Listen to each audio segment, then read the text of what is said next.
తెలంగాణలో విగ్రహ పంచాయతీకి తెరపడటం లేదు. రేవంత్ సర్కార్ వర్సెస్ తెలంగాణ వాదులు అన్నట్లుగా పరిస్థితి నెలకొంది. రవీంద్ర భారతిలో ఎస్పీ బాలసుబ్రహ్మణ్యం విగ్రహంపై వివాదం రాజుకుంటుంది. ఎస్పీ బాలు విగ్రహంపై తెలంగాణ వాదులు ఆగ్రహం వ్యక్తం చేస్తున్నారు. ఇప్పటికే తెలంగాణ క్రాంతి దళ్ నేత పృథ్వీరాజ్ ఫైర్ అయ్యారు. నటుడు శుభలేఖ సుధాకర్, ఉద్యమకారుడు పృథ్వీరాజ్ మధ్య వాగ్వాదం చోటు చేసుకుంది. ప్రపంచవ్యాప్తంగా కోట్లాది మందిని అలరించిన విశ్వవిఖ్యాత గాయకుడు బాలసుబ్రహ్మణ్యం. ఆయన సేవలను గౌరవించాల్సింది పోయి ప్రాంతీయతను ఆపాదించడం, కళను అవమానించడమేనని శుభలేఖ సుధాకర్ ఆవేదన వ్యక్తం చేశారు.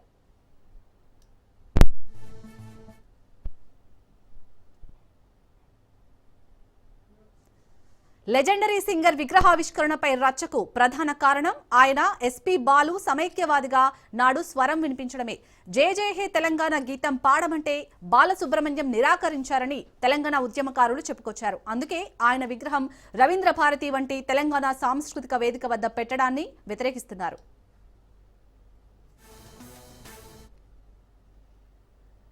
హైదరాబాద్లోని ప్రముఖ సాంస్కృతిక కేంద్రమైన రవీంద్ర భారతి ప్రాంగణంలో గాన గంధర్వుడు ఎస్పీ బాలసుబ్రహ్మణ్యం విగ్రహ ఏర్పాటు తీవ్ర వివాదానికి దారితీసింది. కళకు ప్రాంతీయ హద్దులు లేవని ఒక వర్గం వాదిస్తుండగా ఇది తెలంగాణ సాంస్కృతిక అస్తిత్వాన్ని దెబ్బతీయడమేనని మరో వర్గం వాదిస్తుంది. తెలంగాణ గడ్డపై ప్రజాయుద్ధ నౌక గౌద్దర్, ప్రముఖ కవి అందశ్రీ వంటి వారికి ముందు గౌరవం దక్కాలని, బయటి వ్యక్తులకు ఇక్కడ విగ్రహాలు ఏర్పాటు చేయడానికి అంగీకరించబోమన్నారు పృథ్వీరాజ్. తెలంగాణ సాంస్కృతిక కేంద్రంగా ఉన్న రవీంద్ర భారతిలో తెలంగాణకు చెందిన ప్రముఖుల విగ్రహాలే ఉండాలని ఉద్యమకారులు డిమాండ్ చేస్తున్నారు. ఆంధ్రప్రదేశ్కు చెందిన ఎస్పీ బాలు విగ్రహాన్ని ఇక్కడ ఏర్పాటు చేయడాన్ని తీవ్రంగా వ్యతిరేకిస్తున్నారు.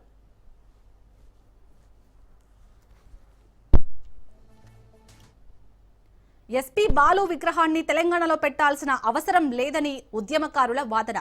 తెలంగాణలో పుట్టిన ఎందరో ప్రముఖులు ఉన్నారు. ముందుగా వారి విగ్రహాలను ఏర్పాటు చేయాలని సూచించారు.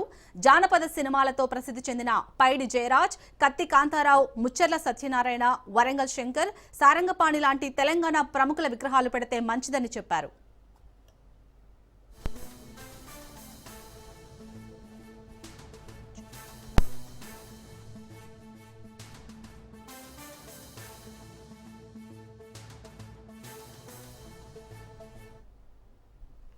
రైట్, ఇక ఇదే విషయంపై డిస్కస్ చేయడానికి మనతో పాటు ఫిలిం డైరెక్టర్ ప్రేమరాజ్ గారు జూమ్ లైవ్ లో సిద్ధంగా ఉన్నారు. వారిని అడుగుదాం. నమస్తే అండి ప్రేమరాజ్ గారు.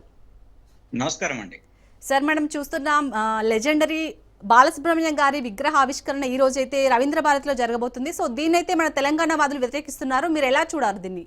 మీరు ఏమంటారు దీనిపై? తప్పకుండా మేము వ్యతిరేకిస్తామండి. ఓకే, గతంలో కూడా దీనికి సంబంధించి మాట్లాడాం. ఎందుకంటే ఇక్కడ కవులు కళాకారులకు తెలంగాణ ఏం గొడ్డుపోలేదండి.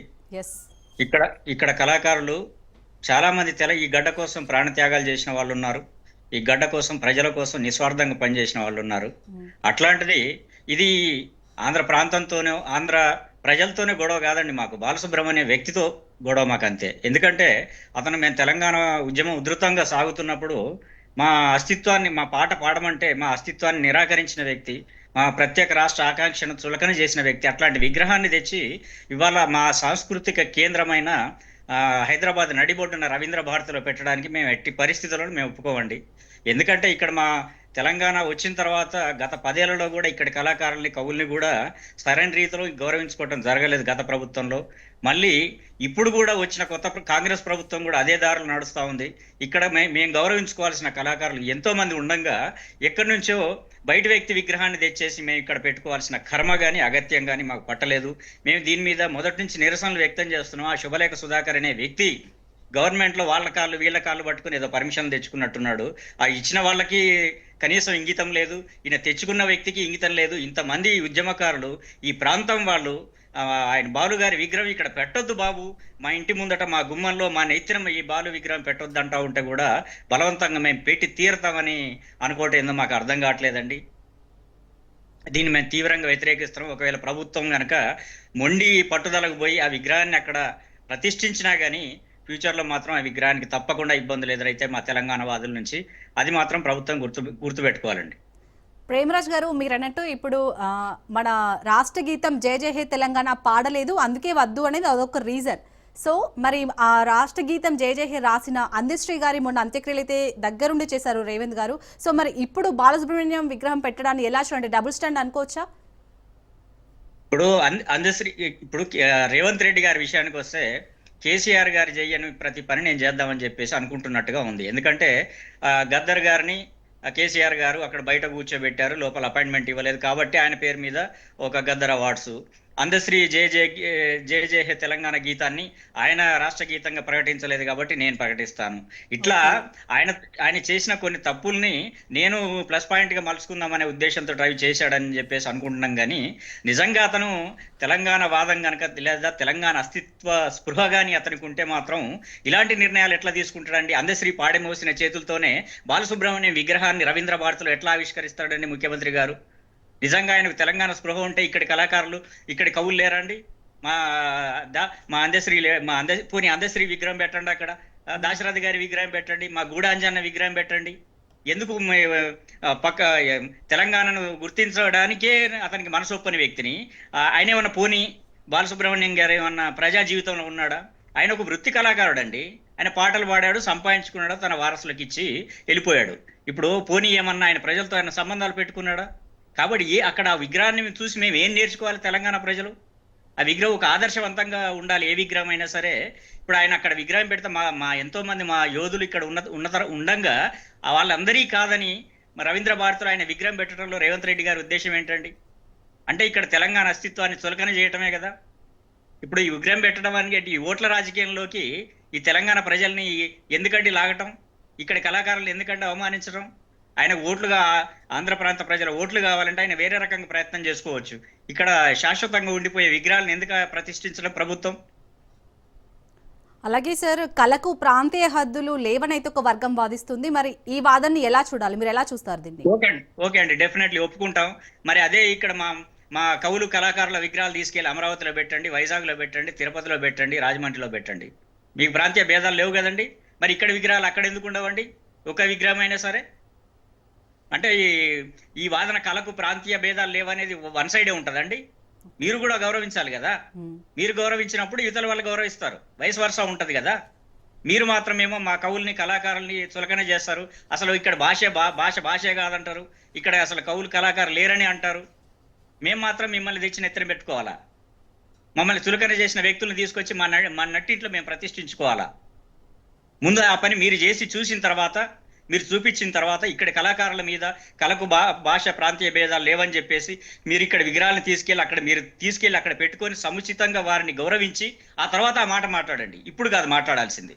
మీ విగ్రహాలన్నీ తెచ్చి మా నటింట్లో పెట్టి కళకు భాష ప్రాంతీయ భేదాలు లేవని మాట్లాడడం కాదు. ముందు మీరు ఆ పని చేయండి. మీరు చేసిన తర్వాత మమ్మల్ని అంటే మేము అప్పుడు ఆలోచిస్తాం దాని గురించి. అంటే ప్రేమరాజ్ గారు, ఇప్పుడు మీరన్నట్టు బాలు అందరివాడ కొందరివాడ అని ఒక డిస్కషన్ అయితే జరుగుతుంది. ఎందుకంటే లెజెండరీ సింగర్ అని కొందరు అంటున్నారు, ఇంకొందరేమో అసలు ఇంకా తెలంగాణలో చాలా మీలాంటి వాళ్ళు చాలా మంది ఉన్నారు కదా టాలెంట్ ఉన్న వాళ్ళు, బట్ వాళ్ళ విగ్రహాన్ని పెట్టట్లేదు అంటున్నారు. సో ఒకవేళ పెడితే తెలంగాణకు సంబంధించి ఎవరి విగ్రహాన్ని పెడితే బెటర్ అంటారు? ఏమండి, ఇక్కడ ఊరుకున్నారు, ప్రతి జిల్లాలో ఉన్నారు. ఈ ప్రాంతంలో కళాకారులకు ఏం గొడ్డు పోలేదు. ఇక్కడ పెట్టదలుచుకుంటే అది గద్దర్ గారు ఉన్నారు, గూడాంజన్ ఉన్నాడు, దాశరథ్ ఉన్నాడు, సినారే ఉన్నాడు, పైడి జయరాజు ఉన్నాడు. ఈ ఎంతో మంది కళాకారులు ఇక్కడ, ఇది మన శంకరు సారంగపాన్ ఉన్నారు. ఏంటండి ఇక్కడ ఇంతమంది కళాకారులు ఉన్న తర్వాత తెలంగాణ కోసం కొన్ని కళాకారుల సంగతి పక్కన పెట్టి ఎంతో మంది తెలంగాణ కోసం ప్రాణత్యాగాలు చేసిన వాళ్ళు ఉన్నారు. ఎవరిదైనా మా కల్చరల్ సెంటర్ అది రవీంద్ర భారతి అనేది అక్కడ పెట్టుకోవాలి. కానీ మా వాళ్ళందరినీ వదిలేసి ఎక్కడో దారిన పోయే బాలసుబ్రహ్మణ్యం విగ్రహం తెచ్చిపోయి మా నెత్తిన పెట్టుకోవాల్సిన అగత్యం మాకేంటండి? ఇప్పుడు రామానాయుడు గారి విగ్రహం, దాసర్ గారి విగ్రహం ఉందండి, అది ఎక్కడ ఉన్నాయండి? ఫిలిం నగర్ లో ఉంది. ఫిలిం నగర్ లో పెట్టుకోమని చెప్తున్నాం కదా మేము. మీరు ఇట్లా పట్టుదలకు పోయి మా రవీంద్ర భారతిలోనే పెట్టాల్సిన అవసరం ఏంటి?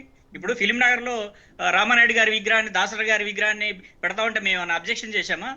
మేము కూడా వర్ధంతికి జయంతికి వెళ్ళి మేము కూడా దండలేస్తున్నాం కదా, మేము గౌరవించుకుంటున్నాం కదా. అర్థం చేసుకోరేందుకు? రవీంద్ర భారతిలో పెట్టడాన్ని మేము ఆక్షేపిస్తున్నాం. దాని గురించి వదిలేసి మీరు ఇక్కడే పెడతామని అనటంలో మీ ఉద్దేశం ఏంటి? అంటే ప్రాంతీయ ద్వేషాలు మీరు రెచ్చగొడుతున్నారా, మేము రెచ్చగొడుతున్నామా? సంకుచితత్వం మీదా మాదా? ఏం మాట్లాడుతున్నారండి? అక్కడ ఫిలిం నగర్లో పెట్టుకోండి, ఎవరు వద్దంటున్నారు? రవీంద్ర భారతిలోనే ఎందుకు పెట్టాలి? పోనీ ఆయనేమన్నా ఏమన్నా ప్రజల కోసం ఏమైనా త్యాగాలు చేశాడా? ఏం నేర్చుకోవాలి మేము ఆయన విగ్రహాన్ని చూసి? ఆయన కేవలం వృత్తి కళాకారుడు అండి, నేను చెప్తున్నాను, కేవలం వృత్తి కళాకారుడు. ఆయన పాటలు పాడాడు, సంపాదించుకున్నాడు, వారసులకు ఇచ్చుకున్నాడు. ఏమైనా ప్రజల కోసం ఏమన్నా ఆయన జీవితంలో ఏమైనా చేశాడా? చాలా మంది కళాకారులు, సినిమా కళాకారులు కూడా చాలా సార్లు ప్రజల కోసం వాళ్ళకు ఉపయోగపడే పనులు చాలా చేశారు, చాలా డొనేషన్స్ ఇచ్చాడు. వాళ్ళు గారు ఎప్పుడు ఇచ్చినట్టే దాఖలాలు లేవు. అట్లాంటిది ప్రజా జీవితంతో ఏమాత్రం సంబంధం లేని ఒక కళాకారుడు అంతే తప్ప ఆయన ఏం ప్రత్యేకతలు ఉన్నాయని అక్కడ విగ్రహం పెడతామండి? ఆ రకంగా అంటే ఎంతమంది లేరు? సినిమా వాళ్ళు ఎంతమంది లేరండి? రామారెడ్డి కంటే, దాసరి గారి కంటే గొప్ప వ్యక్తి బాలసుబ్రహ్మణ్యం. వాళ్ళు ఎంతో మంది, కొన్ని వందల మంది, వేల మందికి ఉపాధి కల్పించారు వాళ్ళు సినిమాలు తీసి. ఈయన కేవలం తను పాటలు పాడాడు, తను ఇండివిజువల్. ఆ విధంగా పోల్చుకుంటే మరి ఆంధ్రప్రదేశ్ నుండి తీసుకుందామండి. ఆంధ్రప్రదేశ్ నుండి బోల్డంత మంది సినిమా కళాకారులు ఉన్నారు. ఈయన కంటే ఎక్కువ సర్వీస్ చేసిన వాళ్ళు ఉన్నారు సినిమా ఇండస్ట్రీకి. వాళ్ళందరిని వదిలేసి ఈయన విగ్రహం పెట్టడం ఏంటి? నేను ఇదే విషయం ఆయన అడిగాను, శివలేఖ సుధాకర్ గారిని. ఆయన మెసేజ్ పెడితే ఆయన ఒక మాట అన్నాడండి, అది బాలుగారి చివరి కోరిక అండి. ఎవరి చివరి కోరికలు నెరవేర్చాల్సిన కర్మ మాకేంటండి? ఆయన చివరి కోరిక నెరవేర్చాలని ఆయన బావో బామ్మర్దో ఆయనకుంటే ఒక ఎకరం 2 ఎకరాల జాగా కొనుక్కొని అక్కడ పెట్టుకొని ఉత్సవాలు చేసుకోమనండి, ఎవడొద్దన్నాడు? ఆయన చివరి కోరికను తీసుకొచ్చి మా నెత్తిన రుద్దితే మేమెందుకు భరిస్తామండి? ఓకే అండి, మీరు మొత్తానికి రవీంద్ర భారతిలో కాదు ఫిలిం నగర్లో అయినా పెట్టుకోవచ్చు అని అయితే మీరు చెప్తున్నారు. రైట్, థ్యాంక్ యూ అండి ప్రేమరాజ్ గారు దీనిలో పాల్గొన్నందుకు. రైట్, ఇదండి ఇవాళ డిబేట్. Keep watching.